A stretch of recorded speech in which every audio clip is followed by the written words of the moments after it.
na lang, kaya na magpagilis, yung ulit na kita trabaho.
Ito ka breakdown.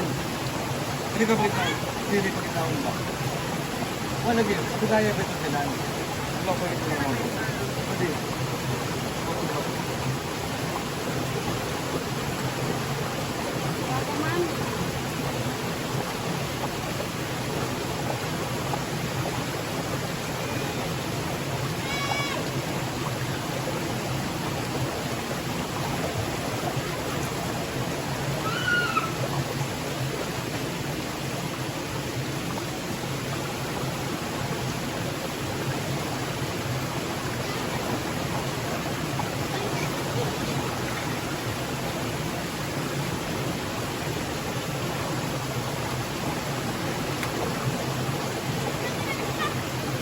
Kung ano yung nakuha nyo,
kung naririnig ninyo yung tunog ng ibon, grabe yung ilog na to.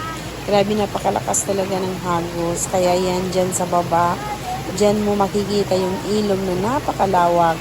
Kaya yung tunog ng tubig napakalakas talaga. At kapag nahulog ka din dito, talagang 100%. Aywan ko na lang kung saan ka pupulutin. Talaga niya, napaka lalim ng ng bangin, pang kumbaga. Ayan guys, nakarating na kami dito sa saging na tinatanim ng niluloy ng aking asawa. Ayan, sinabi sa akin na ito yung mga saging na tinanim niya. 11 months ago na. Ayan, sabi ko sa kanya, ba't mga payat, hindi matataba yung mga saging? Kasi nga daw ay walang pambili ng abono. Ayaw dito, Charot. Kidangok na. Ayan mga ka-Tamheart, talagang napakalawak talaga ng farm na to. Aywan ko kung ilang hectares ito, pero ganito na tarik ng mga dadaanan mo. Kapag iikutin mo ang farm na to, tiyak hindi ka matatapos ng isang araw. Kasi hindi naman ito flat. So, ngayon, malapit na tayong makarating sa ating pupuntahan doon sa Ornuan. Kaya guys, please watch and share, comment mga guys, para makatulong tayo dito sa mga taong ng lubos nangangailangan. Kailangan ninyo yung support ninyo sa pag-share ng aming mga video. So, ito yung farm namin na ipapakita ko sa inyo yung mga saging at saka mga niyog. At minsan-minsan lang ako pumupunta dito. Pero yung si Luloy, yun ang madalas talaga pumupunta dito. So, dahil malayong malayo talaga yung paglalakad namin, almost 2 hours. Kaya hindi kami na sumasama dito kay Luloy, sa aking asawa. At ayan, tinanong ko siya, ba't mga payat yung mga saging dito? Ang sabi niya sa akin, kasi malayo talaga. Minsan-minsan lang ito napupuntahan. Kapag every 4 months napupuntahan itong area na to. Pero yung every 1 month, yung mga kasamahan namin, yung nagtatrabaho sa amin ay every 1 month pupunta sila dito para mag-cutting ng saging.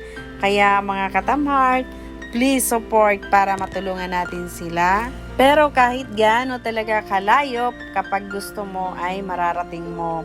Ayan mga ka-Tamheart, kaso yung asawa ko kasi kapag gusto kong sumama dito, hindi siya nagpapasama dahil nga grabe ang layo talaga. Well, may ibang dadaanan dito. 2 kasi ito. Pero yung sa kabila na dinadaanan ay malapit lang kapag papunta dito sa farm na to. Kaso nga hindi namin madadaanan yung kalahati ng farm ng luti na to. Kaya ayan, nag-decide kami na dito kami dadaan sa dinadaanan namin para yung buong farm talaga ay makikita natin. Ayan mga ka-Tamheart, grabe, napakaano na talaga, nakakapagod na.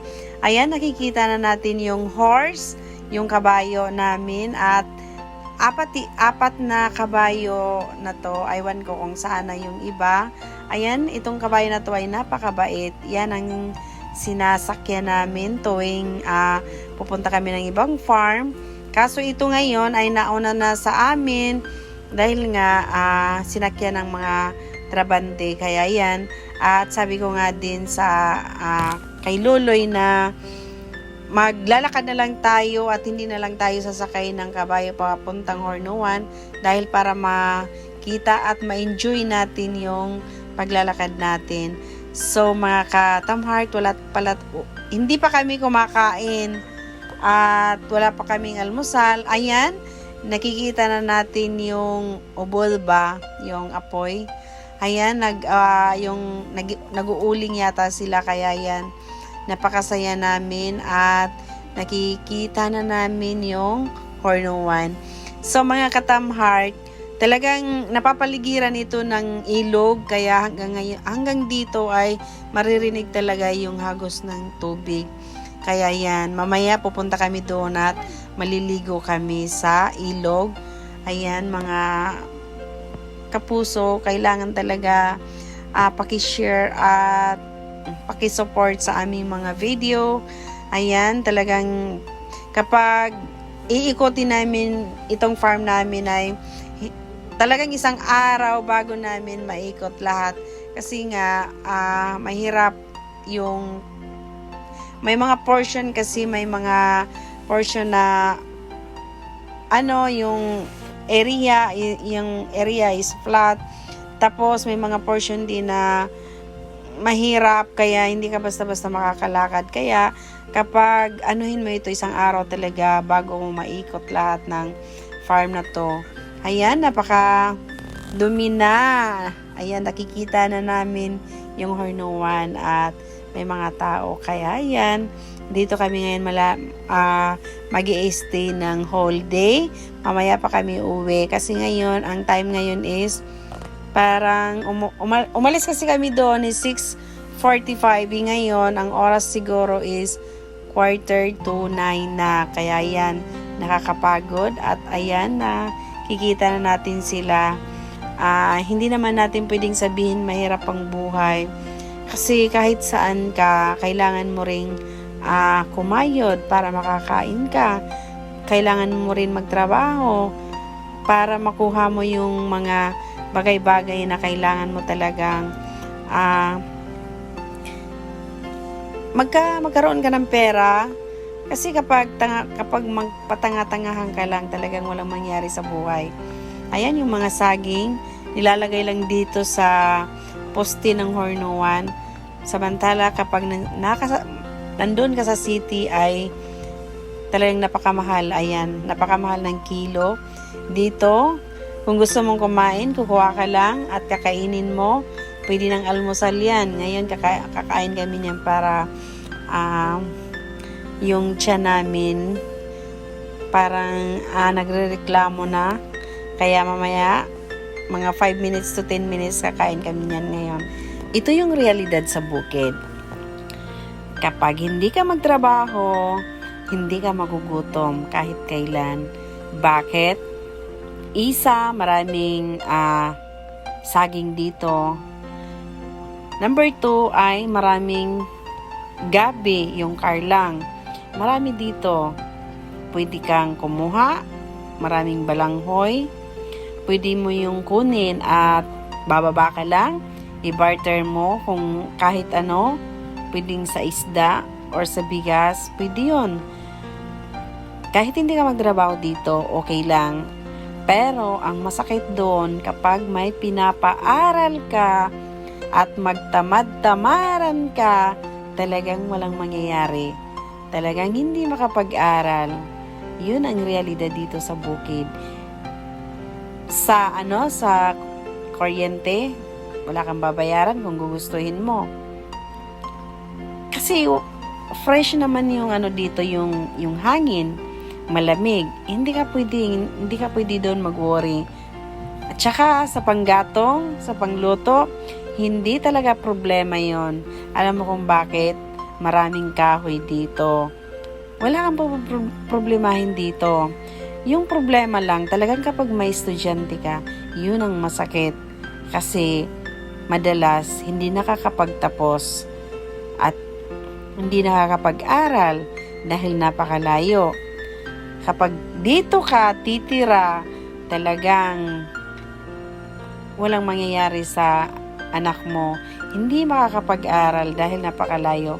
May mga ganitong, sabi ko nga, kapag darating ang araw na makakasahod tayo or madalas na tayo magkakasahod, may mga bukid dito talaga na kailangan puntahan at tulungan. Dahil napakahirap talaga. Yun ang sinasabi na wala pa silang generation dahil walang light. Wala pang mga cellphone, wala lahat. Kaya yun yung maganda talaga puntahan at tulungan. Sa sa ngayon, talagang wala tayong kakayahan. Syempre, hindi naman yan sila papayag at nakakahiya naman na pupunta ka doon at mag-vlog na wala kang itutulong, wag na lang. Baka anong tawag doon? Baka habulin pa tayo ng itak. Di ba nakakatakot yun? So ngayon, magluluto na tayo dahil nagugutom na tayo. So mga katamhard, please support sa aking YouTube, share. Maraming salamat sa inyong suporta.